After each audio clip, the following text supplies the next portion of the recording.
Votre agence CAFPI Vincennes, courtier en prêt immobilier, vous présente ce programme.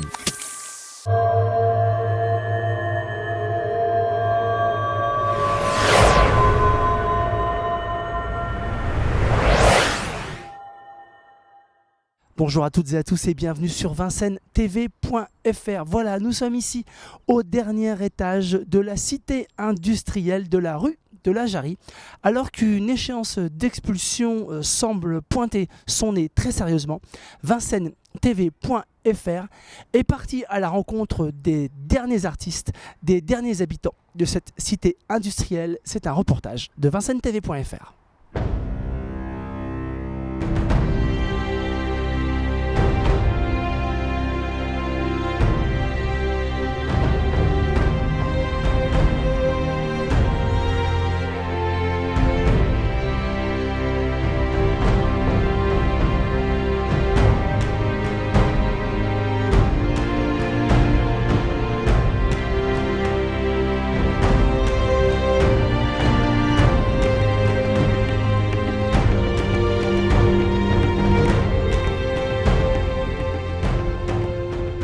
Alors pour ce que j'en sais de mon côté, la mairie est devenue propriétaire il n'y a pas très longtemps.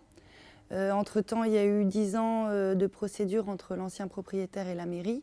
Par rapport au projet du maire et du lycée, il y a beaucoup de choses à dire. Faire un lycée, c'est sûr que c'est un projet qui est difficilement contestable.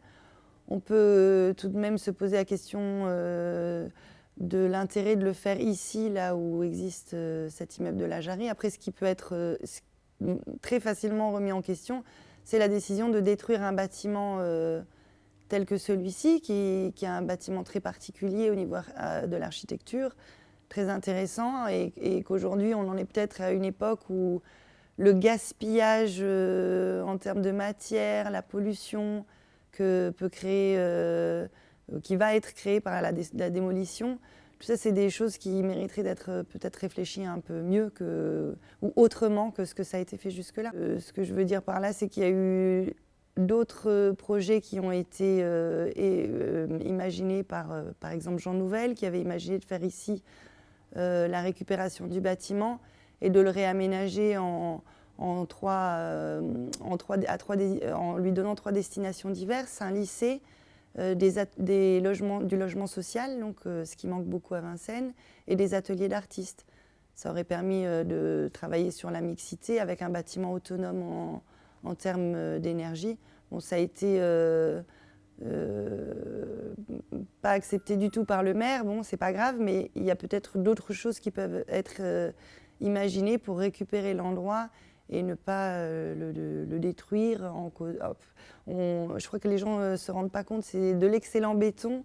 La structure, les très anciens de Vincennes le savent, la structure est increvable.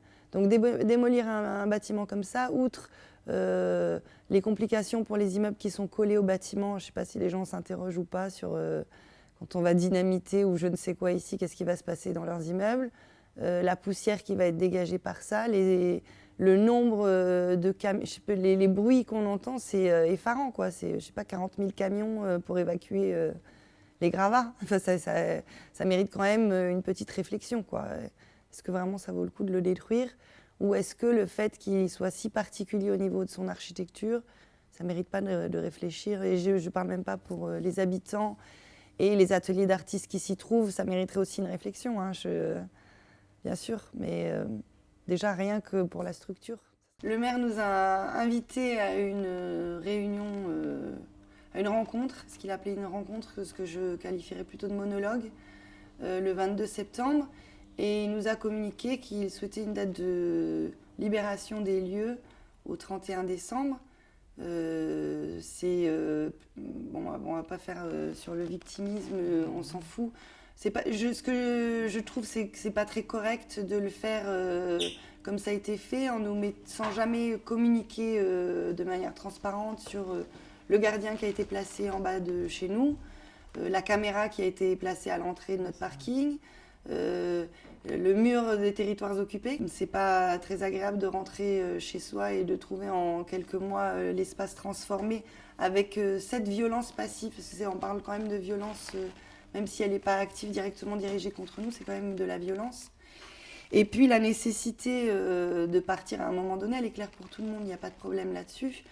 Simplement, ce qu'on voudrait, c'est que ce soit un petit peu cohérent. C'est-à-dire dire partez au 31 décembre, on a l'impression un peu qu'il a tiré à la courte paille ou je ne sais pas. Il a décidé une date comme ça. Enfin, personnellement, je n'ai pas d'informations. On a reçu des courriers qui nous invitaient à cette réunion, donc il a le moyen de communiquer avec nous de manière individuelle. Je n'ai pas reçu de courrier me disant pour quelle raison il fallait qu'on quitte les lieux le 31 décembre, puisqu'il n'y a pas de date fixée. En tout cas, on ne m'en a pas informé pour le début des travaux. Alors, on sait que pour faire des travaux de cette envergure, il faut des budgets. Donc avant même que les budgets soient votés, on va dire, c'est ce que les gens d'ici qualifient d'inhumain. C'est-à-dire on ne considère pas du tout les personnes qui sont ici, mais on les traite comme du matériel. On va déplacer ce matériel qui est gênant de manière à ce que l'endroit soit prêt au moment où on voudra commencer les travaux. Là, on n'est pas du matériel, en plus on est des artistes, donc c'est un peu... J'aimerais qu'il se passe, je peux dire. J'aimerais beaucoup que la mairie commence un vrai dialogue avec nous et qu'on puisse s'entendre sur une date de départ concertée, c'est-à-dire qui corresponde à un vrai sens, à un début des travaux, à un début de quelque chose qui justifie qu'on doive quitter les lieux, ça c'est sûr. Et de cette manière, ça nous permettrait de retrouver une certaine sérénité et de faire ce qu'on est déjà en train de faire. Avant de partir, on a envie de rencontrer nos voisins. Parce que du coup, les gens d'ici ont tellement vécu tout le temps dans la terreur de ce qu'aurait dit la mairie de Vincennes qu'on a fait très peu d'événements artistiques alors qu'on a des gens très compétents, des gens qui travaillent de partout en France, des gens qui travaillent de partout à l'international. Et du coup, en même temps, ce coup bas, j'ai envie de dire, du maire qui nous a demandé de partir au 31 décembre, ça a de positif que le pire est déjà arrivé en quelque sorte. Donc on n'a plus peur de passer pour des vilains artistes et on ouvre nos portes et c'est pas plus mal. Ça fait tomber des peurs et ça nous permet de rencontrer les voisins, voilà.